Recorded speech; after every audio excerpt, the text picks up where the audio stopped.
Mais donc ça se mange avec de la sauce salée ou du thé sucré? Oui, oui, on peut manger sucré, on peut manger salé. On peut le manger salé. Soubak. Soubak, c'est un genre de beurre. D'accord. Du beurre et puis on met du thé sucré. Et voilà, ça peut se déguster de cette façon-là ou avec le petit viande là, tu vois, et les légumes. Il y a plein de manières de manger ça en fait. C'est l'oxo. C'est quoi? Comment ça s'appelle la...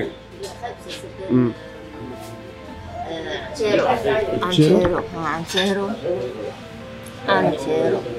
Et en fait, il y a des gens qui sont très très critiques. Par exemple, ils ont dit oui, là, ce que tu manges, c'est du foie, c'est ça, c'est ici. Ils sont un peu, comment dire. Et en fait, moi, personnellement, je trouve que ces gens, ils sont arrogants. Genre, en fait, moi, je prends juste des photos et de temps en temps, je poste une photo. Et eux, ils disent oui, ouais, c'est ça, dans notre culture, faut pas croire qu'on est pauvre, faut pas croire qu'on manque de quelque chose. Des gens très. Ah oui? Des Somaliens aussi? Oui, des Somaliens, c'est des Djiboutiens surtout. Oui, ils sont un peu. Tu vois, on est un peu arrogant, enfin un peu fiers quoi. Oui. C'est la fierté, tu vois, c'est pas l'arrogance, en fait c'est une fierté. On n'accepte pas qu'on est pauvre, on n'accepte pas qu'on n'a pas grand chose, etc. Tu vois, souvent ça arrive. Mais tu penses que.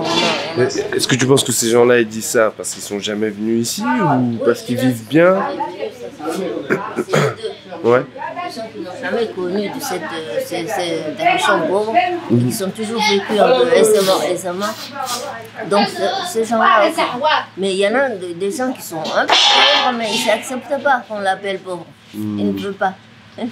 Non, parce que c'est la fierté, tu vois, c'est comme ça.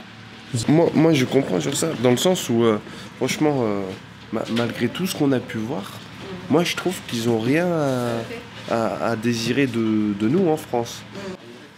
Au-delà du fait qu'ils soient fiers, je pense que il y a certains aspects négatifs ici, mais il y a des aspects positifs qu'il n'y a pas en France. Oui. Donc, vraiment le sol propre. Le sol est vraiment fraîche, vierge, d'accord. Vierge et propre, tu vois. Ça c'est déjà l'air est vraiment pur. Ouais, voilà par exemple, ouais. Le ciel est bien dégagé comme si on voit le soir, on va dormir à plein air. Ah ouais? Donc on peut avoir le ciel avec la constellation, vraiment tu vas voir des choses, c'est très beau. C'est pour ça que toutes ces choses-là, elles font que, franchement, je pense, moi si j'avais le choix, on me dit, je sais pas en fait, je sais pas ce que je choisirais. Mais je pense que j'accepterais de vivre ici, tu vois, ça me dérangerait pas, au contraire. Oui, moi je vois un Français qui était là-bas, il était content. Il était content de vivre comme ça, dans la nature, tu vois. Ouais. Parce qu'il dit que là, on respire, on est bien, on fait ce qu'on veut, on est vraiment. L'air est bon, tout ce que tu peux manger, il y a plein de vitamines, plein de bonnes choses parce que c'est frais. Ce sont des choses fraîches et des animaux qui ont mangé de fraîcheur, tu vois, de vraie nature, tu vois. C'est la nature, quoi. Donc tout est vrai et naturel.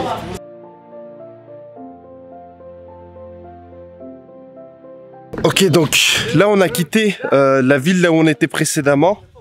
On est arrivé sur cette route, dans ce village, là où on va réaliser la première distribution.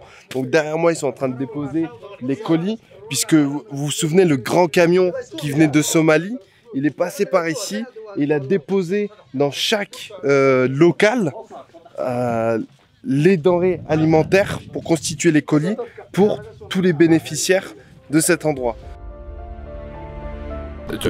Tu peux lui dire, c'est en fait, moi je veux vraiment essayer de montrer à l'image à quoi il ressemble leur quotidien. Donc moi je vois juste une route et des maisons autour, mais si elle peut nous montrer par exemple les endroits, bon, comme tu l'as dit pour l'eau, mais au-delà de l'eau, tu vois par exemple si je sais pas s'ils ont là, tu me dis c'est la mosquée. S'ils ont un café, des commerces, tu vois, ces choses-là, pour que les gens comprennent. Parce que je pense que on a bien compris, depuis qu'on est là, à chaque fois, l'eau, c'est un problème qui est récurrent. Je pense que c'est assez évident. Mais justement, comment ils vivent, ça, on ne sait pas forcément. Ouais, mais si justement elle pouvait nous montrer ces différents endroits. Par exemple, voilà, moi j'ai envie de prendre un café, ça se passe où ici? Je veux pas prendre un café, hein, mais juste par exemple, tu vois. Il y a un endroit là-bas, il y a des cafés. On peut y aller pour voir? Ouais, dans toutes les villes, c'est le seul endroit où il y a le café. C'est le seul endroit où on peut prendre un café. Pas prendre du café ou du thé, je ne sais pas s'il y a du café déjà. D'accord. Je sais qu'il y a du café, il y a du thé et en tout cas il y a de... Voilà, c'est le restaurant quoi, il y a des restaurants, il y a du café. C'est le seul endroit où les gens peuvent manger. Les gens qui viennent d'ici. Mais c'est fermé maintenant, comment ils sont finis là, ils sont finis le petit déjeuner. D'accord. Et le déjeuner n'est pas encore arrivé, donc ça fait que c'est fermé quoi, pour l'instant. Ils sont peut-être dans la cuisson. D'accord. Et donc les gens s'assoient ici. Est-ce que c'est la même maison? J'en sais rien. Hein. Je vois Pourquoi? Parce que c'est là où elle habite aussi? Elle non. Non, elle n'habite pas ici. Et ça coûte combien un thé? Je veux pas acheter, je veux pas acheter, c'est juste pour savoir.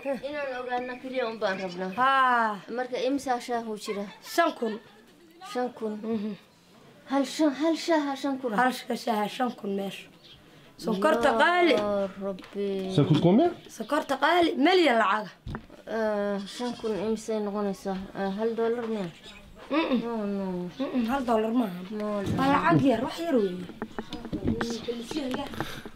C'était toujours des moments perturbants parce que je vois à l'entendre, mais je sais pas ce qu'elle veut dire. Ça coûte cher? Oui, ça me paraît un peu. Ah ouais? Parce qu'elle me dit 5 000. 5 000? 5 000, moi je me suis dit, c'est quoi 5 000? Ça fait à peu près quoi, mais c'est même pas un demi-dollar quoi.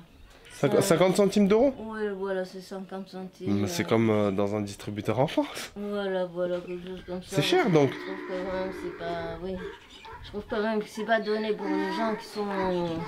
Mais elle a dit que c'est par rapport au fait que l'eau et le sucre c'est cher, c'est ça? Voilà, l'eau et le sucre c'est cher, le thé, il faut acheter le thé, tout est un peu cher, donc ils font leur marge des choses quoi. Mais 50 centimes, pas d'euros mais des dollars quoi, 50 centimes de dollars. Et ça fait un peu ça. Je trouvais quand même que c'est cher pour les gens qui ont rien quoi, qui sont assez pauvres pour aller. Il y a des gens qui peuvent pas s'acheter. Donc c'est qui vient ici dans le café? Est-ce que c'est accessible, un lieu accessible à tout le monde ou c'est juste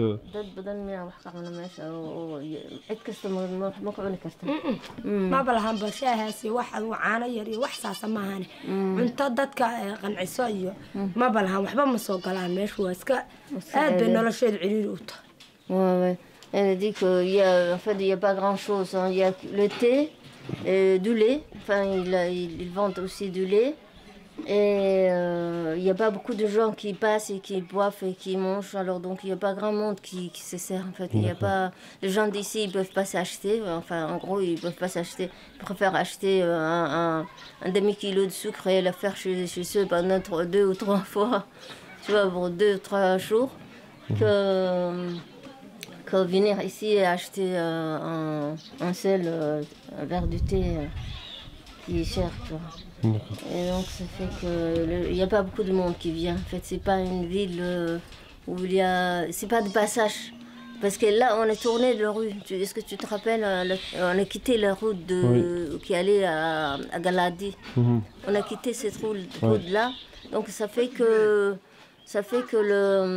on est un peu tordu. C'est un endroit tordu qui est un peu à part, quoi. C'est pour ça qu'ils sont un peu justes, quoi. D'accord.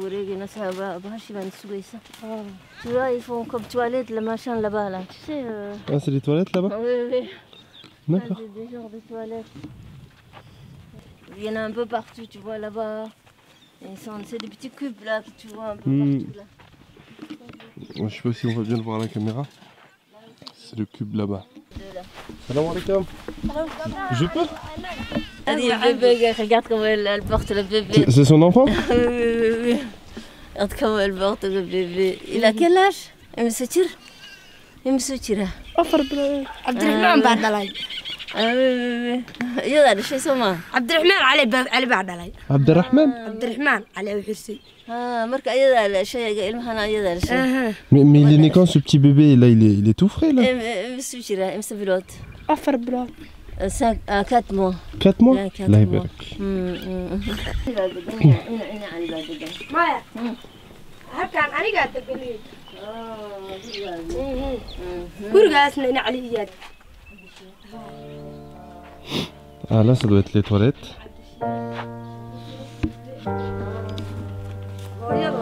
لا تشيك.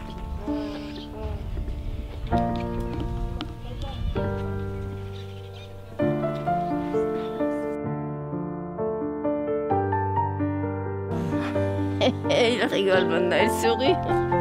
T'as pas vu?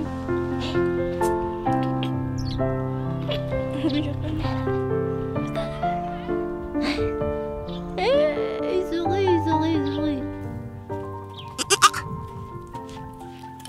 Bon, là il est à peine 8h56 du matin, c'est précis. Et on est en train de se diriger vers le réservoir d'eau le plus proche. Donc vous voyez le village là où on était, là où on lieu de distribution, il est là-bas. Là on se dirige vers le réservoir d'eau le plus proche. Le soleil tape déjà alors qu'il est à peine 9h du matin. Le trajet il est un peu long. Je pense qu'il y a un bon 500 mètres avant d'y arriver, peut-être 1 kilomètre, je sais pas. Et ça c'est sans porter les barils d'eau. Parce que si c'est un lieu là où ils stockent l'eau, j'imagine qu'ils viennent le récupérer avec des jerrycans, ce genre de choses.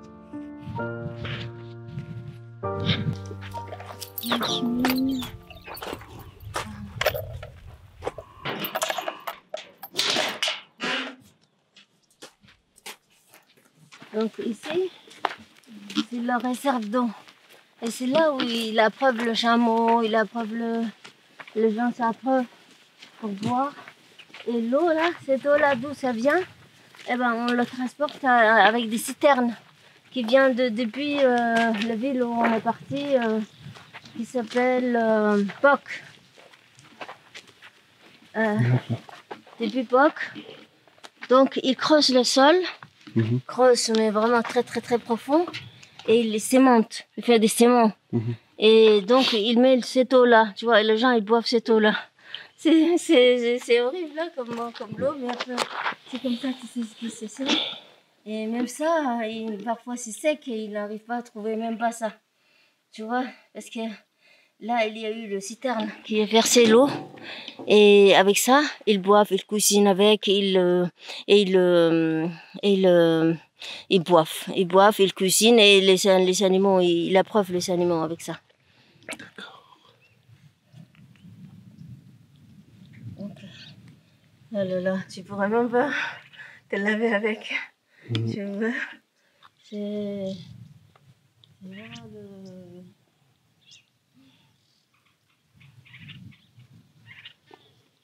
Non, on a du mal à utiliser. Tu vois, il y a plein de bestioles qui tombent. Ouais. Juste, il y a ça qui abrite, quoi, pour le... Voilà. Parce qu'elle est grande, tu vois, c'est tout ça, tout ce sol-là qui est creusé. C'est leur façon de pouvoir trouver de l'eau, tu vois, c'est approuvé. Et réserve, c'est des réserves d'eau. Voilà. Et comment ils récupèrent l'eau ici? Ah bah c'est celle-là, regarde. Ils ont un seau? Oui, il y a un seau dedans, je pense. Toujours avec la... Tu vois, si tu trappes ce truc. Ah d'accord, ah oui, je vois. Ouais. Mais là, l'eau qu'on voit, elle est verte, elle n'a pas l'air très profonde du tout. Il y a plein de bestiaux, il y a des plastiques, il y a des... franchement, comme elle a dit Myriam, on se doucherait pas dedans. Et là, franchement, c'est lourd. Oui. Franchement, c'est lourd. Parce qu'il est rempli. Voilà, c'est avec ça qu'il sort l'eau. Ça s'appelle Delo, tu vois. Delo. C'est du caoutchouc. C'est au caoutchouc, ils sont bricolés avec un coup de... Au-dessus, c'est le machin de charbon, enfin le beau de chameau. La peau de chameau? Oui, au-dessus. C'est ce qui est autour, là. Voilà, autour, oui. D'accord. Et sinon, c'est le caoutchouc. Wow. Et le truc, il est tout troué déjà. Hein. Donc, voilà, il est tout trouvé. Il est bas. Cette eau, ça les rend pas malades?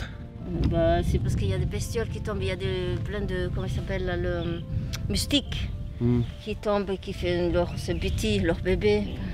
C'est pour ça qu'ils s'attrapent des malarias. Ah, peut-être les trous. Ils sont venus boire. Ah, parce qu'ils ont vu la porte ouverte? Ils ont vu la porte ouverte.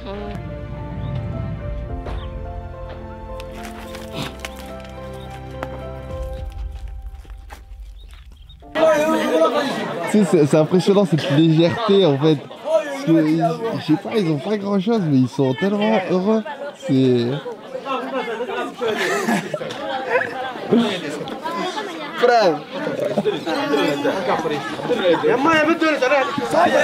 C'est impressionnant parce qu'il y a un vrai contexte. La situation là, elle est un peu tendue comme à chaque distribution alimentaire, puisqu'il s'agit de répartir 70 colis pour au final 500 familles. Hein. Il y a 500 personnes pardon, qui vivent ici.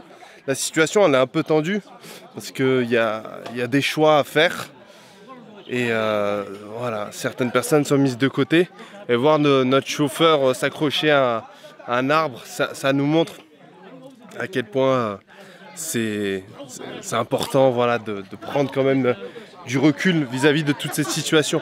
Juste pour l'anecdote, tout à l'heure j'ai appris que le fils de Abdelkrim, il est décédé il y a seulement quelques jours. Et il est avec nous, ici, sur la mission. Je suis impressionné parce que, bon, on parle pas la même langue, mais à aucun moment il m'a dit ou il a fait comprendre qu'il était en deuil. Et pourtant, il est là avec nous. Et il fait son travail, quoi. Donc c'est aussi ça, c'est beaucoup de sacrifices entre Merim qui a vendu sa maison pour construire une école, lui qui a perdu son fils et qui continue d'agir. Et la seule chose que je sais de lui, c'est que sa femme, elle lui dit « Ouais, t'es pas souvent à la maison, qu'est-ce que tu fais, t'es toujours absent ». Quand je vois ce qu'il fait, bah ça fait de la peine pour lui, quoi. Franchement, c'est des gens au grand cœur ici qui nous aident en Éthiopie. Je tiens à le dire, je crois même eux, ils se rendent pas compte de ce qu'ils font.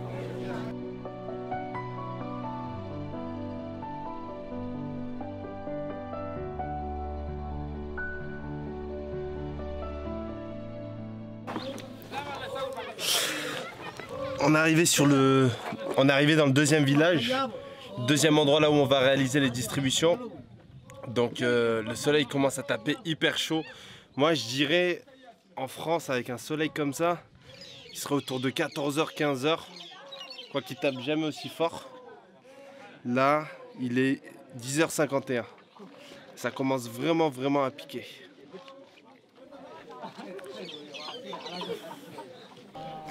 Donc là on est arrivé dans un village là où il y a pas mal d'enfants. Et les interactions avec les enfants, elles passent super bien. Surtout quand on a une barbe comme ça et des cheveux. On passe facilement pour un monstre.